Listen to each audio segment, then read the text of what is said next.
Hello guys, आप सभी कैसे हो। आई होप आप सभी अच्छे होंगे। मेरे मैकेनिक भाइयों, आपको आज मैं बताऊंगा कि इस इंजन ये कमिंस की इंजन होती है, इसमें सस्पेंशन बिल्कुल इलेक्ट्रिक इंजन होती है। तो इसको आज मैं बताऊंगा आप लोगों को इसमें क्या साउंड आ रही है इंजन से साउंड आ रही है 32 पे लोड करने के बाद। तो आइए हम प्रॉब्लम रिसॉल्व करके आपको बताते हैं, बने रहिए वीडियो में।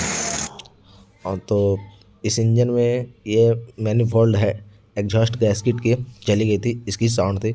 इसके चले जाने की वजह से इंजन क्या होती है, दब इंजन भी लोड नहीं लेती, तो ये चली गई थी, इसकी प्रॉब्लम थी। अब देखते हैं इंजन की साउंड कैसी है। अब इंजन देखिए, साउंड बहुत ही अच्छी है लोड लेने के बाद भी। तो आप चैनल पर नए हो तो सब्सक्राइब, लाइक, कमेंट करें।